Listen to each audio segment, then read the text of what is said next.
할렐루야. 목소리가 좀 작은 것 같아요. 할렐루야. 아멘. 자, 우리가 하나님을 찬양하기 원합니다. 그리고 하나님을 예배하기 원합니다. 우리 다 같이 주 안에 있는 나에게 찬양하시겠습니다.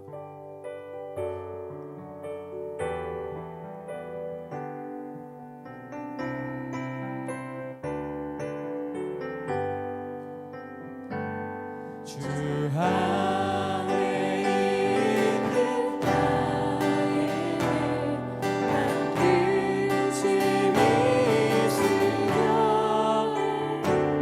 십자가 밑에 내 짐을 풀었네. 주 안에 있는 나에게 주 안에 있는 나에게 난 근심이 있으랴. 십자가 밑에 내 짐을 풀었네. 주님을 찬송하면서 할렐루야 할렐루야 내 앞길 멀고 험해도 나 주님만 따라가리. 그 두려움이 떠나요. 내 기도 되었고 정달의 한숨 떠나요. 내 노래 되었네. 주님을 찬송하면서 할렐루야 할렐루야 내 앞길 멀고 험해도 나 주님만 따라가리. 내 주는 자비하셔서 늘 함께 계시고 내 궁핍함을 하시고 늘 채워주시네.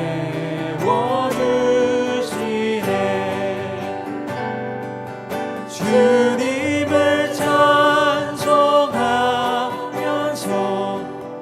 할렐루야 할렐루야 내 앞길 멀고 험해도 나 주님만 따라가리.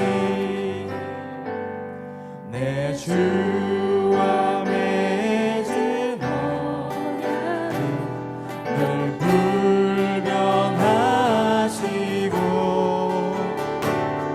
그 나라 가기까지도 늘 보호하시네. 주님을 찬송하면서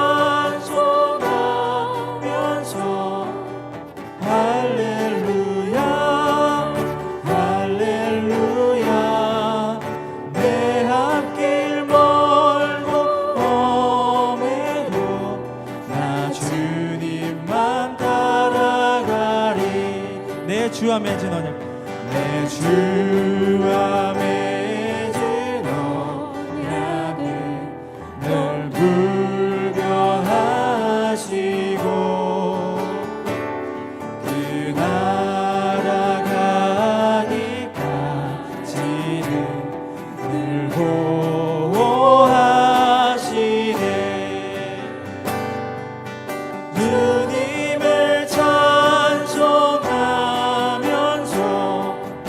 할렐루야 할렐루야 내 앞길 멀고 험해도 나 주님만 따라가리. 주님을 찬송하면서 주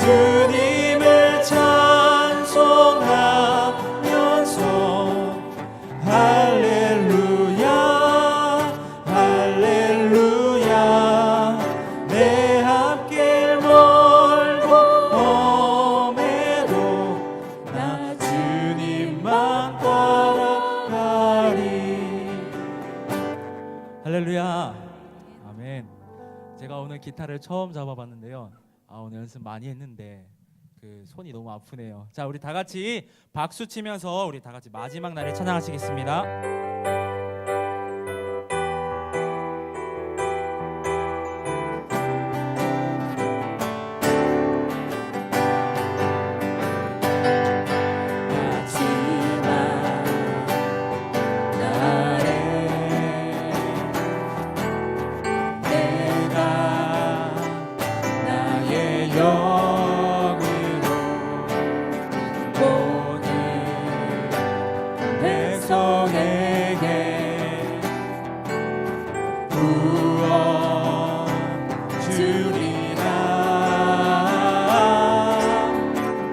자녀들은 예언할 것이요 청년들은 환상을 보고 아기들은 꿈을 꾸리라.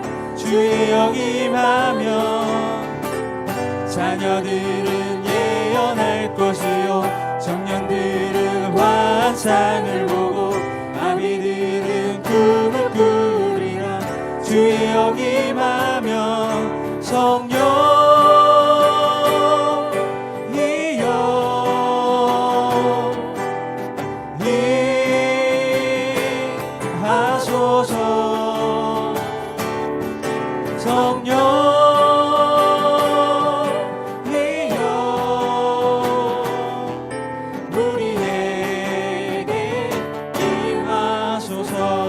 처음부터 찬양하겠습니다. 마지막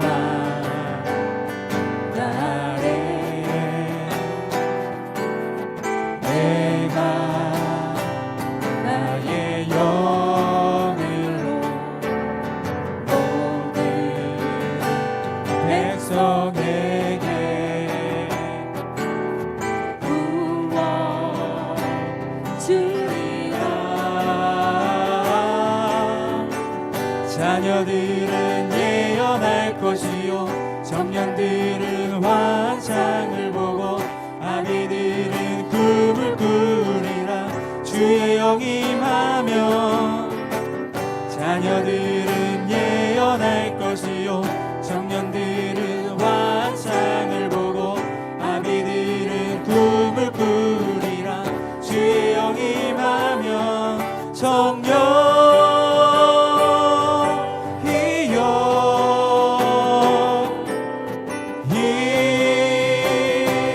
하소서. 성령이여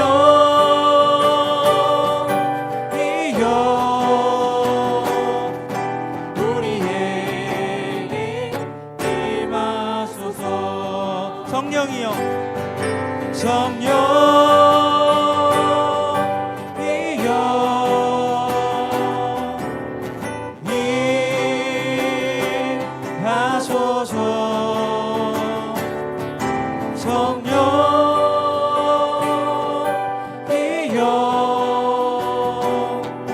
우리에게 임하소서.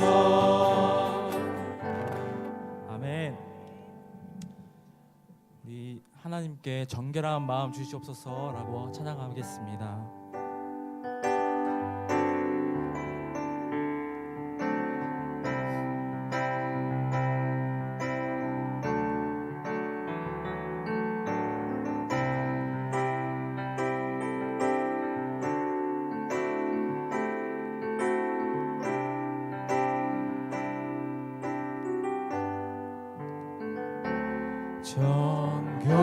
정결한 마음 주시옵소서. 오 주님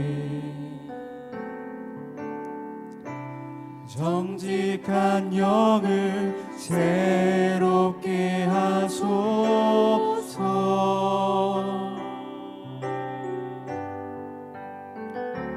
정결한 마음 주시옵소서. 오 주님 정직한 영을 새롭게 하소서.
주옵소서.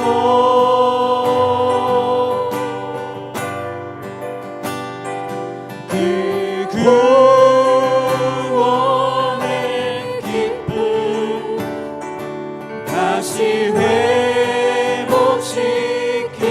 회복시키시고 변치 않는 마음 내 안에 주소서. 나를 주님 앞에서 나를 주님 앞에서 멀리 하지 마시고 주의 성령을 거두지 마옵소서.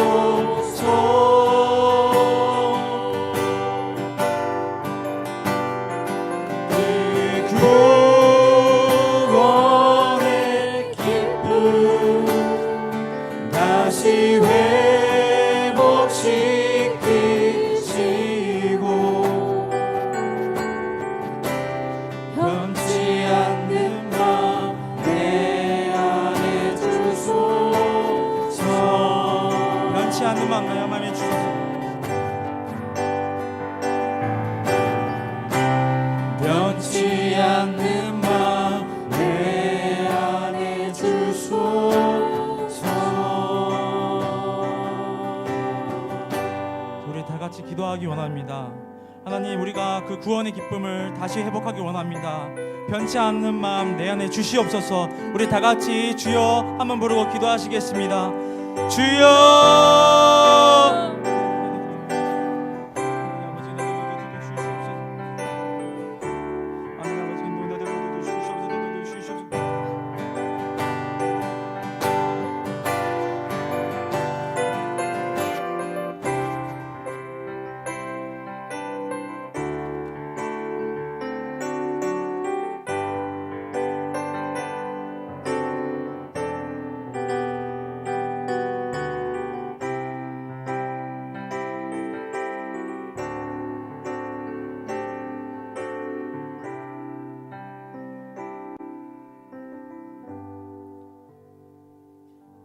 기도드리겠습니다. 사랑의 하나님, 감사합니다. 찬양합니다. 주님의 은혜 아래 거하게 하심에 감사를 드립니다. 이 시간 우리는 연약하지만 주님의 십자가의 그 사랑을 알기에 주님 앞에 나와 우리의 부족함과 연약함을 고백합니다. 하나님, 우리들의 삶 속에 함께 하시며 인도해 주옵소서. 하나님, 이 나라와 이 민족을 긍휼히 여겨주시며 우리나라가 하나 되게 하시고 대통령과 유전자들이 주님이 주신 지혜로 다스리는 민족 되게 하옵소서. 이 민족을 위해 한국교회가 기도하게 하시며 교회들이 살아나게 하옵소서. 2019년 우리 영생교회는 하나님 중심이요 말씀 중심이요 교회 중심으로 주님과 함께 온전히 거하게 하옵소서. 우리 영생 성도님들은 승리하는 삶이요 하나님의 사랑을 풍성히 누리며 주님의 선한 능력을 나타내는 삶을 살 수 있도록 인도해 주옵소서. 성령님의 도우심을 받아 기도의 열매, 감사 열매가 나타나게 하시며 우리 영생 각 기관들과 성도님들에게 예수 그리스도의 위로와 사랑이 넘치게 하옵소서. 이 시간 말씀을 전하시는 담임 목사님, 성령 충만케 하시고 영육간에 강건케 하시며 전하시는 말씀마다 영권으로 붙잡아 주옵소서. 무엇보다 건강함으로 붙잡아 주시고 가정의 평안함으로 함께하여 주시고 주님의 일을 잘 감당하는 귀한 목사님 되게 하옵소서. 말씀을 통해 마음에 새기며 믿음이 더욱 든든히 세워지는 이 시간 되게 하시며 날마다 우리의 소망이 되신 예수님 이름으로 기도드렸습니다. 아멘.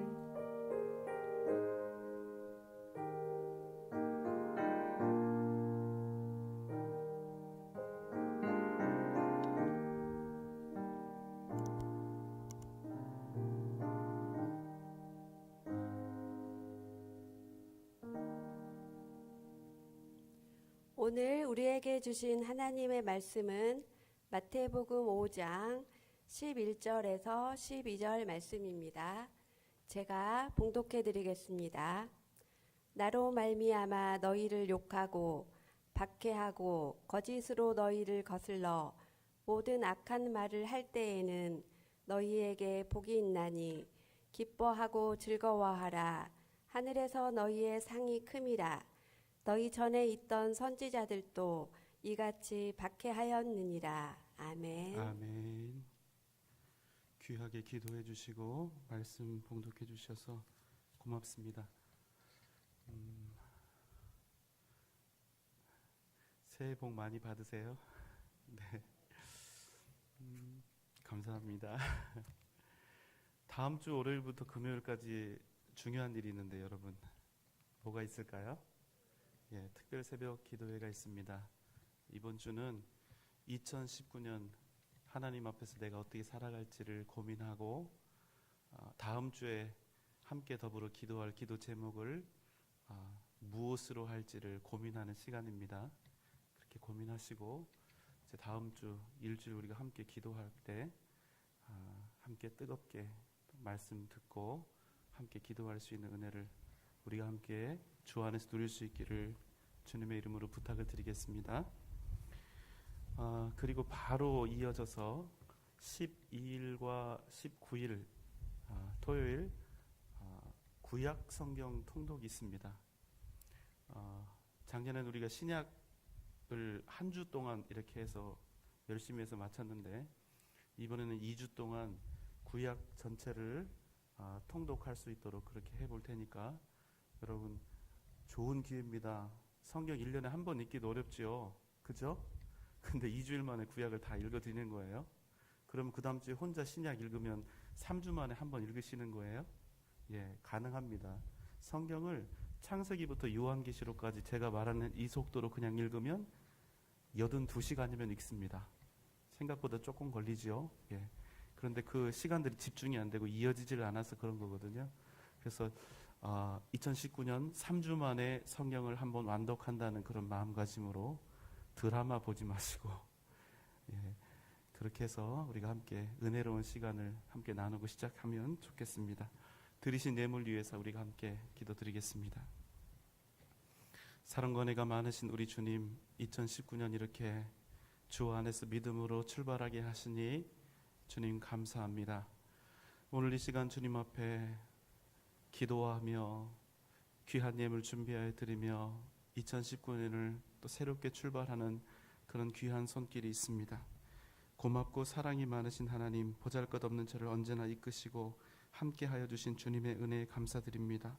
미처 깨닫지 못하고 제 방식대로 제 뜻대로 살았던 순간, 모든 것을 원망하며 살았던 순간, 다 포기하고 싶었던 순간에도 저의 눈물과 기도를 보시고 들으셨던 주님, 제 힘으로는 불가능한 상황 속에서도 사람을 통해 일하시고 해결해 주셨던 주님께 진심으로 감사드립니다. 무엇보다 새로운 시작 앞에 주님께 드릴 수 있는 상황을 만들어 주심에 더욱더 감사드립니다. 2019년에도 언제나 돌보아 주실 것을 믿고 더 주님과 가까워지고 주님께 더 드릴 수 있는 한 해가 되기를 기도합니다. 주님 사랑합니다 하며 주님께 감사의 예물을 드립니다. 하나님 아버지 도우심으로 귀한 아들 만남의 복을 주시어 앞길을 열어 주시옵소서. 저희 자녀 손자들 주의 은혜로 믿음 주시어 믿음 안에 살게 하여 주옵소서. 주님 남편과 자녀들 친정 동생들 그들의 영혼을 구원하여 주시옵소서. 변함없이 1000번째 예물을 주님 앞에 드리며 간절함으로 기도하오니 주님 들으시고 응답하여 주시옵소서. 하나님의 것을 구별하여 11조의 예물을 드립니다. 주님께서 말씀을 통하여 언약하셨던 그대로 이 손길 위에 이 귀한 가정과 자녀들 위에 하나님께서 충만함과 만족함의 은혜를 날마다 넘치게 하여 주시옵소서. 주님의 사랑 증거하기를 원하며 예수 사랑 후원금을 드립니다. 교육부의 부흥을 꿈꾸며 교육부 후원금을 드립니다. 주의 전을 위하여 건축 헌금을 드립니다. 주의 복음 증거를 위해 선교 헌금을 드립니다. 성령 축제를 기도로 준비하며 성령 축제 후원금을 드립니다. 목적대로 하나님의 쓰임대로 아름답게 사용하여 주시옵소서. 이 시간을 주님 앞에 온전히 드리기를 소원하며 사랑이 많으신 예수님의 이름으로 간절히 기도하옵나이다. 아멘.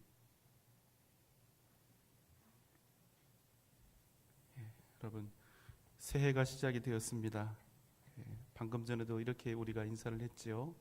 새해 복 많이 받으세요. 이렇게 우리가 함께 축복을 했습니다.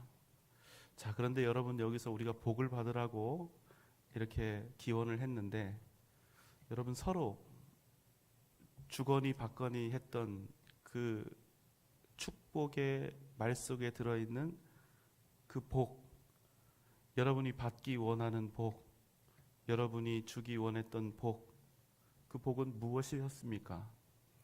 그 복의 의미는 무엇입니까? 여러분이 복이라고 생각하는 것은 어떤 것들입니까? 온 가족이 건강하고 자녀들 잘 되고 직장이 튼실하고 사업도 더 잘 되고 들어와도 부자가 되고 나가도 부자가 되고 걱정도 근심도 없는 것, 날마다 즐겁고 행복하고 기분 좋고 만족스러운 삶이 이어지는 것, 그것을 바라면서 우리가 서로에게 새해 복 많이 받으라고 그렇게 기원을 했을 줄 압니다. 사실 우리가 받고 싶은 복은 딱 정해져 있습니다.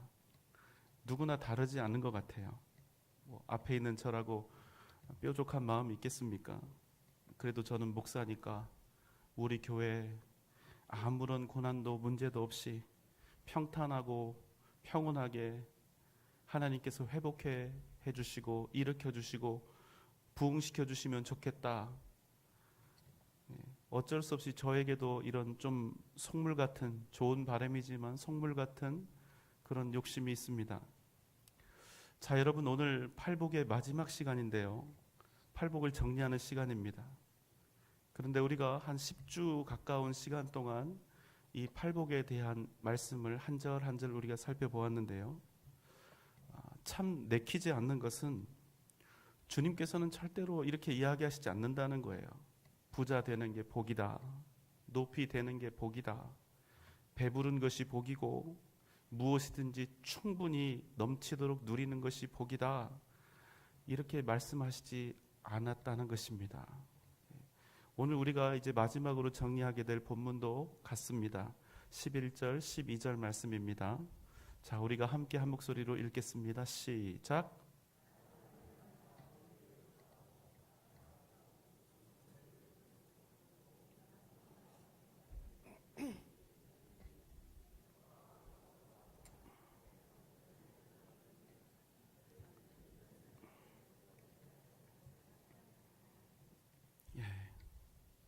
나로 말미암아 너희를 욕하고 박해하고 거짓으로 너희를 거슬러 모든 악한 말을 할 때에는 너희에게 무엇이 있나니?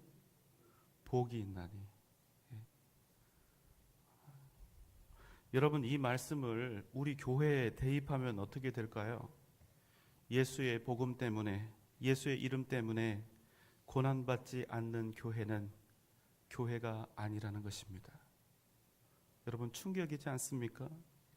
예수 그리스도와 십자가 때문에 욕 얻어먹지 않고 박해당하지 않고 핍박받지 않는 교회는 절대로 복이 있는 교회가 될 수 없다는 것입니다.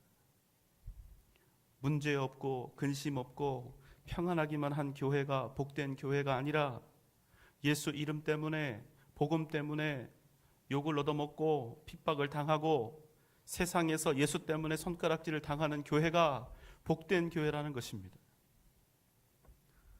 여러분, 교회만 그렇겠습니까? 우리 자신은 안 그렇겠어요? 우리 가정은 안 그렇겠습니까? 웃기지 않습니까? 우리는 날마다 고백해요. 주님을 사랑합니다. 주님을 원하고 주님만을 구합니다. 주님을 위해서 우리의 평생을 주님 앞에 드리며 헌신하며 영광 돌리겠다고 합니다. 그런데 절대로 주님 때문에 욕먹고 싶지는 않은 거예요. 예수 믿는 일 때문에 사람들에게 이런 소리 저런 소리 듣는 것, 복음 전하다가 민망한 일 당하는 것, 이거는 하기 싫은 겁니다. 오늘 말씀은 뭐라고 합니까? 그것이 복이라고 우리에게 말씀하고 있는 거 아닙니까? 예수 위에서 고난당하는 그 일이 진정 복된 것이라고 우리에게 말씀하고 있지 않습니까?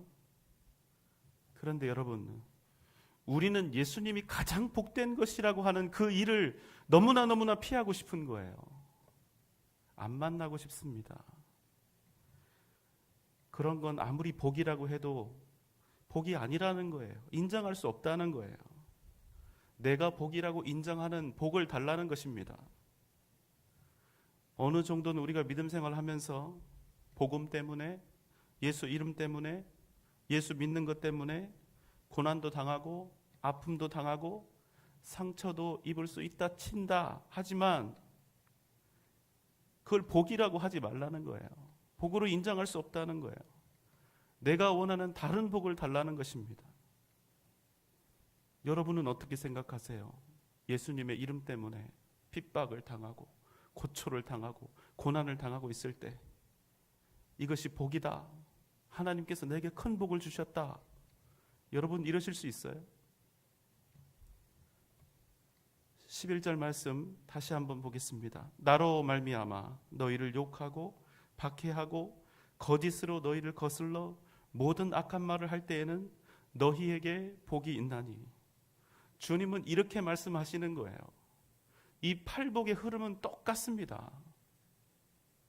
나 때문에 너희가 욕을 당하고 핍박을 당하고 어려운 일을 당하고 억울한 사정에 당하고 억지 비난과 험한 말들을 듣게 된다면 그때 너희에게 복이 있다는 거예요.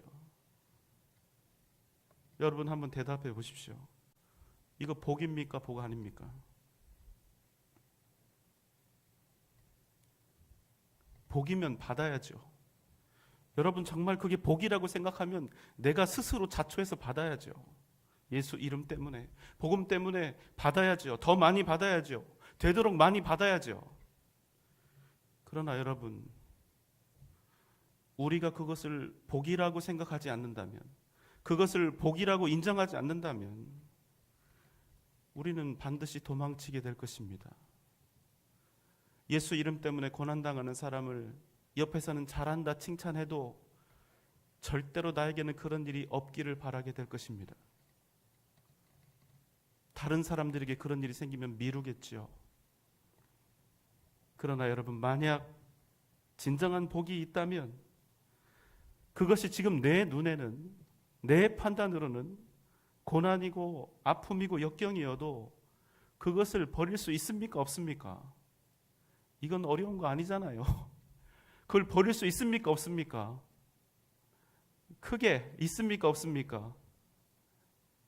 아 진짜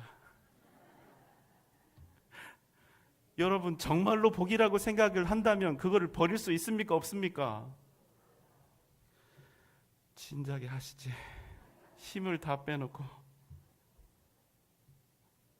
왜냐하면 내가 지금 당하고 있는 이 지금의 고통과 아픔은 반드시 진짜 복이 될 것을 내가 알기 때문에, 그것을 믿기 때문에. 왜? 주님께서 말씀하셨으니까. 주님을 믿는다면, 여러분, 우리가 예수 그 이름 때문에 당하는 그 고난과 시험을 복으로 여기고 있는가?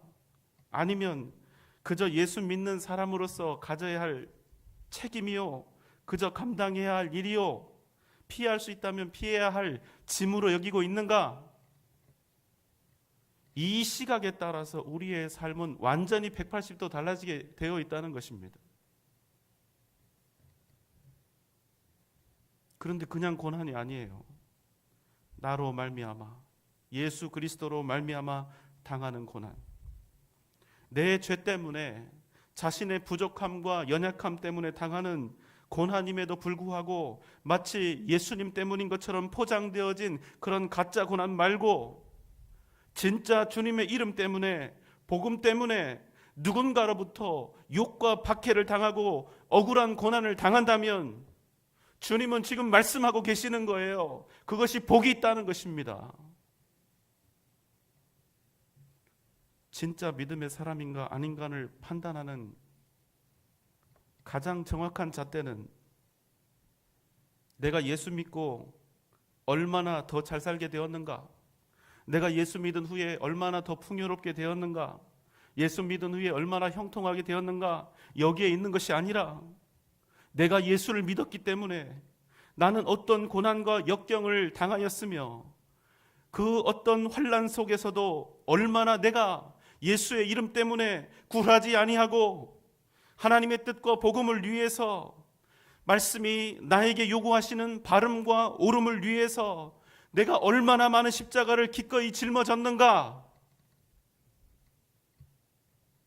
바로 이것으로 우리의 믿음이 진짜인지 가짜인지를 알게 된다는 것입니다. 예수님께 이 말씀 들을 때 제자들은 이게 무슨 뜻인지 몰랐을 것입니다. 나중에 주님이 자신의 고난에 대해서 이야기했을 때 제자들은 강렬하게 그런 일이 절대로 있으면 안 된다고 주님 앞에 한 거였습니다. 사람이 욕을 얻어먹고 비난과 손가락질을 당하고 핍박을 받으면 사람인지라 의기소침하게 됩니다. 힘이 빠지고 맥이 풀리죠. 그러나 주님은 말씀하십니다. 그 일이 예수 그리스도 때문이라면, 복음 때문이라면 확신 속에 거하며 오히려 소망을 가지라는 것입니다. 나는 복받은 사람이다. 나는 이 일로 쓰러지거나 넘어지지 않고 오히려 하나님의 은혜 가운데 더 잘 될 것이다. 내가 예수의 이름 때문에 당하는 이 고난과 주님께 올려드리는 이 헌신과 충성으로 나는 주님께서 주시는 그 은혜 때문에 더 잘 될 것이다. 일어서게 될 것이다. 여러분, 하나님에 대해서 이 정도 확신과 이 정도 신뢰 없이 어떻게 믿음 생활 한다고 할 수 있습니까? 하나 예를 들어볼까요? 여러분, 두 나라가 전쟁이 붙었는데 한 나라가 거의 전멸하다시피 하면서 한 그룹이 왕과 함께 포로로 잡혔습니다. 적들이 묻습니다. 너희 중에 왕이 누구냐? 왕을 찾아서 이 전쟁에 대한 분풀이를 하려고, 매질을 심하게 하려고 합니다. 그러면 어떻게 해야 하지요? 자, 이 나라는, 내 나라는 이제는 소망이 없다. 절대로 다시 회복될 수도 없고 독립도 없다. 그러면 어떻게 하는 게 유익이냐면, 저 사람이 왕입니다. 이렇게 왕을 고하고 적들의 편에 붙는 게 유익하겠죠. 그러나 비록 지금은 포로로 잡혀 있지만 우리 조국은 반드시 회복된다, 반드시 승리한다는 확신이 나에게 있다면 어떻게 해야 됩니까? 내가 왕이다 하고 일부러 나가서 왕 대신 고난과 그 고초를 대신 겪어야 하지 않겠습니까? 여러분, 한번 대답해 보세요. 그럼 지금 내가 왕 대신에 왕을 위해서 당하고 있는 이 고난과 아픔과 이 고통은 나중에 훗날 무엇이 될까요? 먼광, 영광, 삼광, 오광 이런 얘기 나오면 안 됩니다. 여러분, 지금 내가 당하고 있는 고난은 반드시 변하여 영광이 되는 것입니다. 이 일은 딱 한 사람에게만 주어지는 영광입니다. 왕이 여러 사람일 수는 없으니까.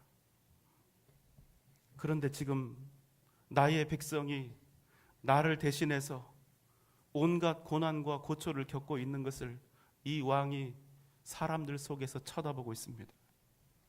왕의 마음이 어떨까요? 자기 대신 목숨을 걸고 매질을 당하고 있는 거예요. 온갖 욕과 비난과 수욕을 당하고 있는 거예요. 왕의 마음이 어떨까요? 그 백성에 대한 미안함과 고마움으로 가득 차는 것입니다. 이 사람에게 이 은혜를 내가 어떻게 갚아야 할까? 나 대신 이 사람이 당한 이 아픔과 상처를 내가 무엇으로 보답해야 할까? 여러분, 대답하세요. 만약 그렇다면 지금 왕을 대신해서 당하고 있는 이 고난과 고초는 해야 합니까? 당해야 합니까? 피해야 합니까? 예? 당해야죠. 여러분, 그래서 판단 잘 하십시오. 지금 이 사람이 왕 대신 당한 고난은 지금은 고난처럼 보이고 아픔이고 손해처럼 보이지만 사실은 이게 복이고 특권이라는 사실입니다. 여러분, 이해가 되십니까? 왜 주님으로 말미암아 욕을 당하고 박해를 받는 것, 억울하게 비난을 당하는 것, 이게 복이냐는 거예요. 누굴 대신해서 받는 거니까, 누구를 위해서 받는 거니까. 여러분, 사람 왕 따위가 아니라 살아계신 주님을 위해서, 이 세상 모든 만물의 유일한 주권자이신 하나님을 위해서 당하는 고난이니까.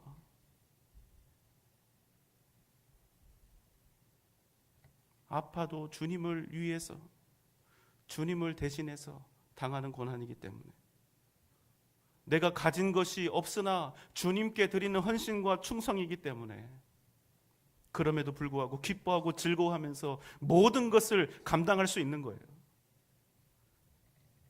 자, 주님 때문에 고난을 당하고 있습니다. 큰 고초를 당하고 있습니다.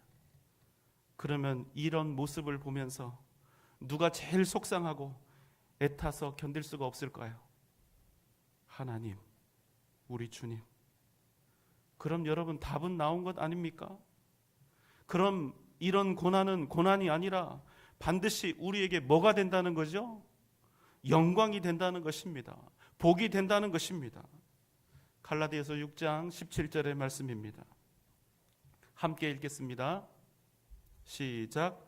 이후로는 누구든지 나를 괴롭게 하지 말라. 내가 내 몸에 예수의 흔적을 지니고 있노라. 예수의 흔적, 스티그마타, 이 예수의 흔적을 우리의 몸에 지니고 있어야 한다는 것입니다. 아까 왕 대신 얻어맞고 상처를 입은 그 백성이 있죠. 그 사람이, 그 나라가 다시 회복되면 그 상처를 자랑스럽게 열고 다닐까요? 아니면 숨기고 다닐까요? 예, 완전히 활짝 열고 다닐 것입니다. 왜? 이것은 영광의 상처이기 때문에. 왕을 위해 당한 고난이요, 왕을 대신해서 상한 몸의 흔적이기 때문에. 여러분, 우리가 천국에 가면 주님을 위해 당한 고난이 가장 빛나는 영광이 될 것이라는 사실을 여러분 꼭 기억하시기 바랍니다. 하늘의 상이 큼이라. 사랑하는 여러분, 정말로 주님을 사랑하는 사람, 말로가 아니라 정말로 주님을 사랑하는 사람, 이 말로가 아니라 정말로 주님께 헌신하는 삶을 사는 사람, 정말로 하나님의 나라와 교회와 복음을 위해서 충성하는 사람에게는 무엇이 있는가? 예수의 흔적이 있는 것입니다. 세상 사람들, 아니 솔직히 우리가 너무나 바라고 구하는, 우리조차도 너무나 바라고 구하는 세상의 영광이 아니라, 뭘 얼마나 얻었는지 받았는지 그것이 아니라, 내가 예수 이름 때문에 어떤 고난과 핍박을 당했는지 그 능력의 역사가 바로 우리의 삶에 하나쯤은, 아니 되도록 많이 새기면서 살아가야 복된 인생이라는 것입니다. 내가 얼마나 고난이 없었는가, 얼마나 문제가 없었는가, 그것이 복이 아니라 내 인생에 예수님 때문에 많은 흔적을 새겨가는 것, 그것이 진짜 우리에게 복이 된다는 것입니다. 하나님은 나의 헌신과 수고에 대해서 내게 무엇을 얼마나 해주셨는가, 이것이 아니라 나는 정말로 주님을 위해서 무엇을 버렸는지, 주님 위해서 나는 무엇을 내려놓고 주님 위해서 어떤 해를 입었는지, 주님 위해서 무엇을 기꺼이 포기했는지, 그 흔적들이 우리 인생에 얼마나 많이 있는가, 바로 이것이 우리가 얼마나 큰 복을 받은 사람인지, 앞으로 어떤 복을 받을 사람인지를 가늠하게 한다는 것입니다. 지금 내가 얼마나 소유하고 있고, 내가 지금 어떤 사람인지, 얼마나 높은지, 이것이 중요한 것이 아니라 지금 내가 가진 것들로, 하나님께서 내게 허락해 주신 것들로 얼마나 많은 예수의 흔적들을 내 삶에 만들어내고 있는지, 얼마나 많은 핍박과 고난, 헌신과 충성의 흔적들을 내 삶에 만들어가고 있는지가 바로 그 가정과 가문의 미래를 결정한다는 것입니다. 다시 한번 우리가 오늘 본문 말씀 11절 12절의 말씀을 함께 읽도록 하겠습니다. 시작.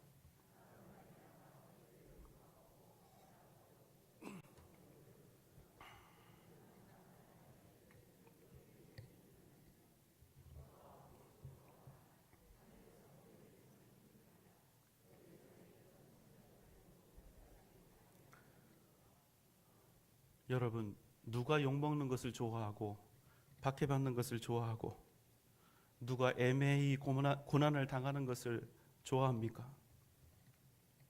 그러나 예수님 때문에, 복음 때문에, 그 이름 때문에 당하는 고난과 상처가 있다면, 그래서 그 아픔과 상처의 흔적들이 내 삶에 열심히 기록되고 있다면, 그것은 이 세상의 그 어떤 복보다 확실한 약속이 있는 복이기 때문에 오늘 성경은 우리에게 기뻐하고 즐거워하라 말씀하고 있는 것입니다.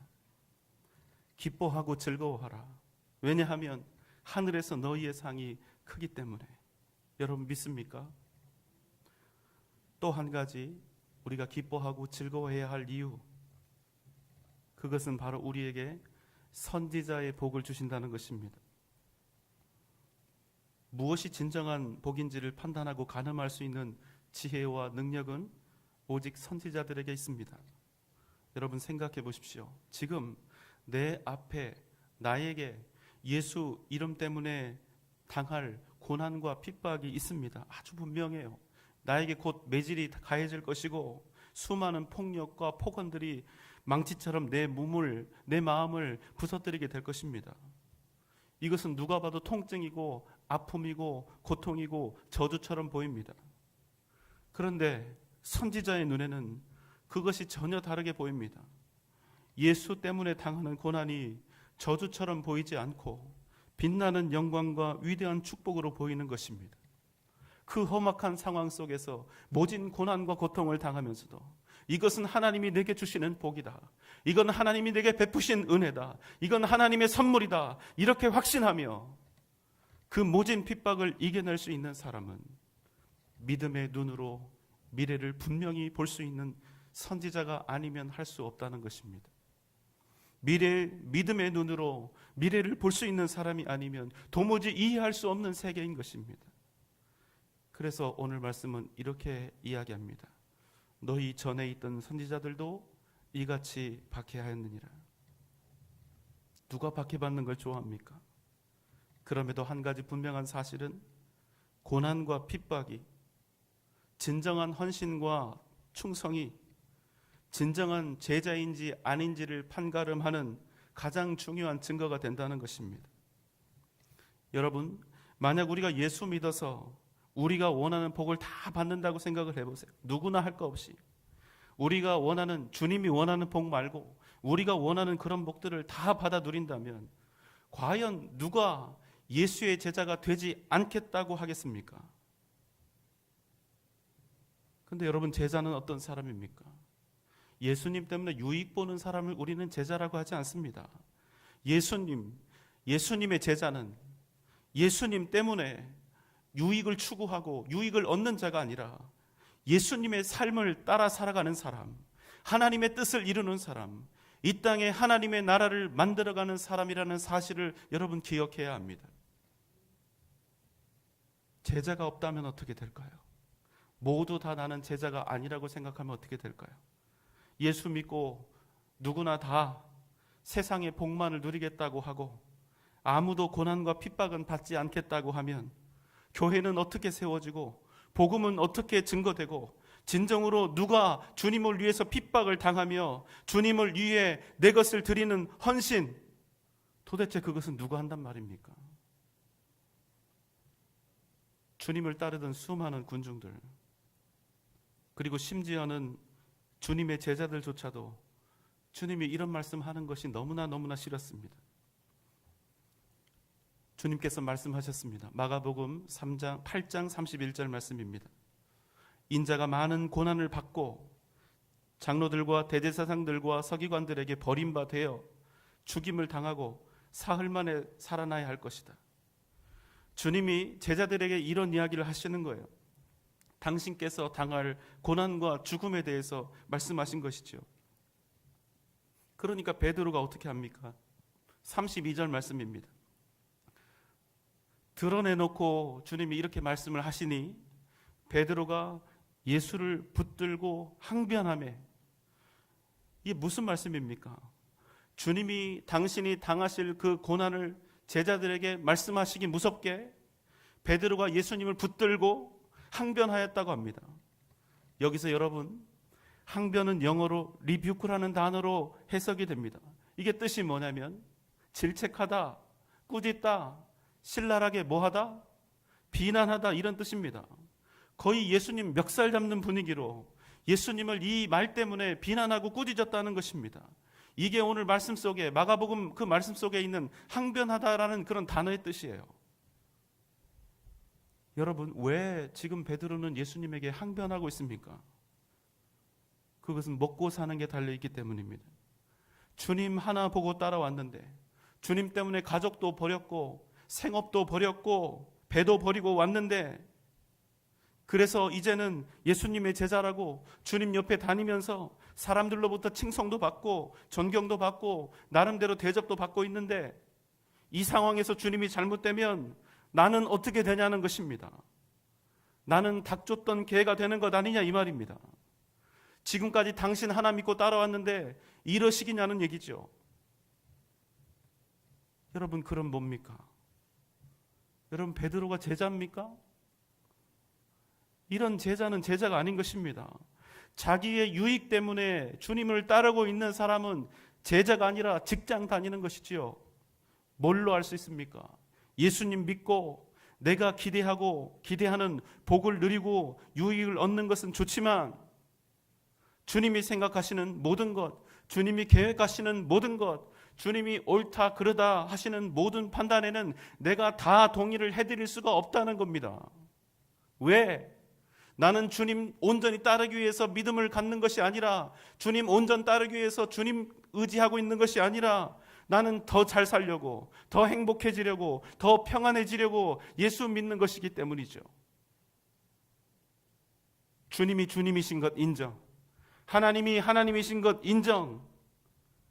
그러나 내가 하나님을 믿고 주님을 따라 살기로 한 그 목적에는 똑바로 맞춰 주셔야 한다는 것입니다.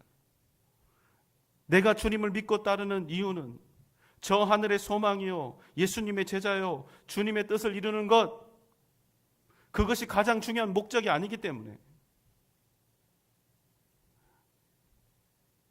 주님을 따르고 신앙생활하는 더 중요한 목적이 따로 있기 때문입니다. 구원받고 생명 얻고 지금보다 더 잘되고 더 잘 살기 위한 목적 때문입니다. 문제없이 평안하게 고통 없이 즐겁게 행복하게 살기 위한 목적 때문인 것입니다. 다른 건 싫다는 거예요. 내가 원하는 만큼 신앙생활 할 테니까 자꾸 헌신과 충성 이야기하지 말라는 거예요. 자꾸 부담 주지 말라는 것입니다. 그냥 나는 내가 원하는 만큼 이렇게 믿음 생활 할 테니까 나에게 짐을 더 지라고 하지도 말고, 예수 이름 때문에 헌신하라고 하지도 말고, 예수 이름 때문에 고통이나 고난을 당하라고 하지도 말고, 그냥 나 편한 대로 신앙생활 하도록 두라는 거예요.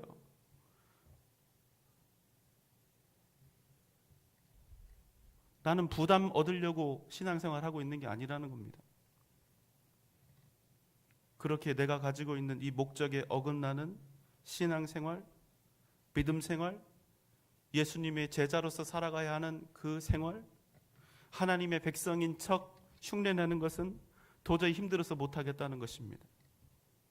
차라리 그냥 사람들에게 좀 덜 영적인 사람이 되고, 덜 믿음 좋은 사람이 되고, 덜 헌신하는 그런 사람이 되고 말지, 내가 생각했던 애초의 목적, 내가 생각하는 복을 얻는 일에, 내가 원하는 유익에 어긋나는 일은 내가 부담돼서 안 하겠다는 것입니다. 여러분, 먹고 사는 일 정말로 중요합니다. 앞에 있는 목사도 예외가 아닙니다. 제가 이슬만 먹고 살 수가 없거든요. 이렇게 참이슬 그거 이야기하는 거 아닙니다.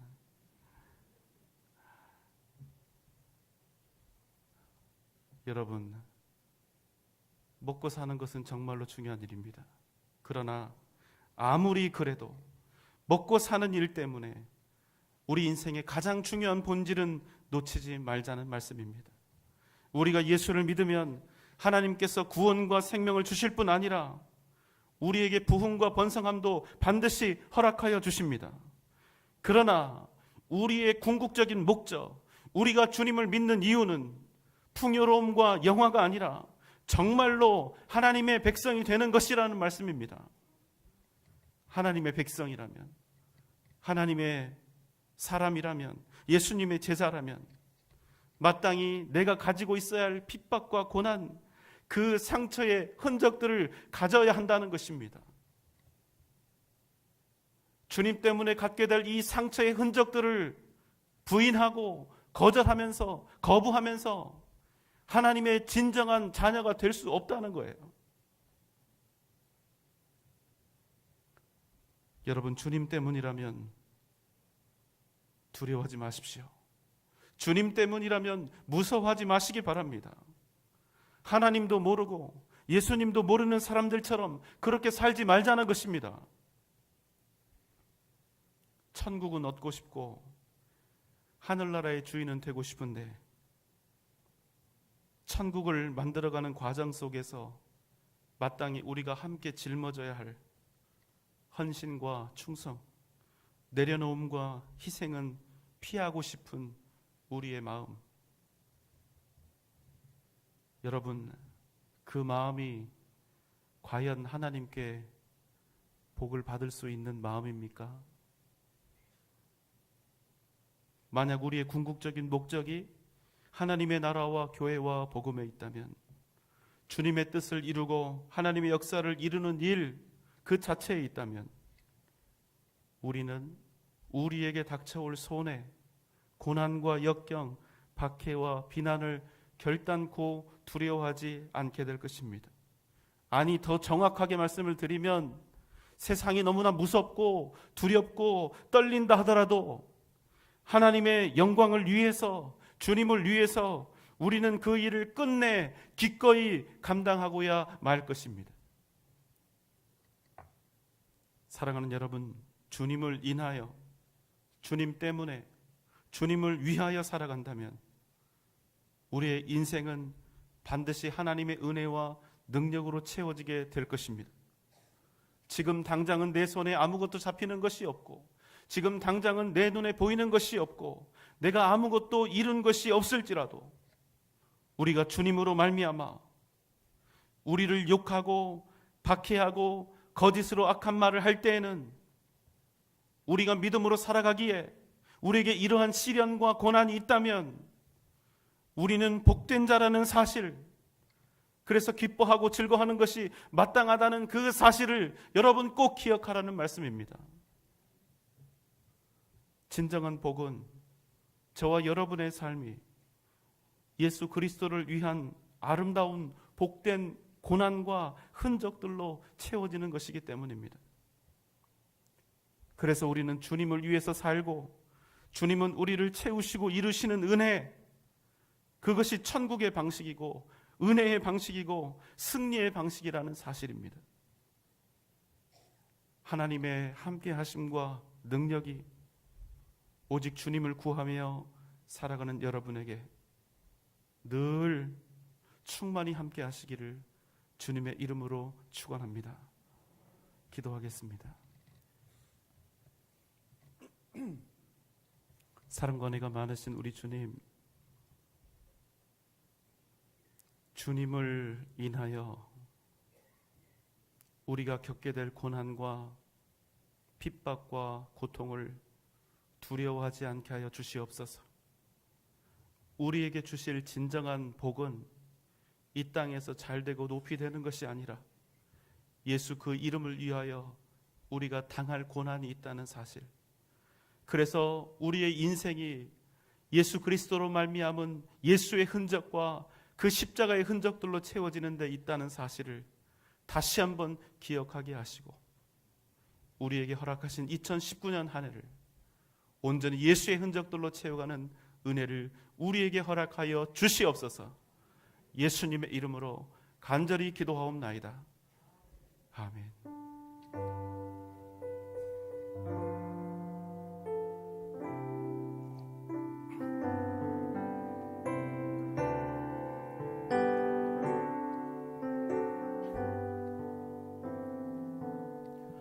저 멀리 배는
갈 길 다가고 저 동산에서 편히 쉴 때 내 고생하는 모든 일들을 주께서 하시리. 힘들이나 사막에서 이 몸이 고날지라도 오늘 주 예수 날 사랑하사 날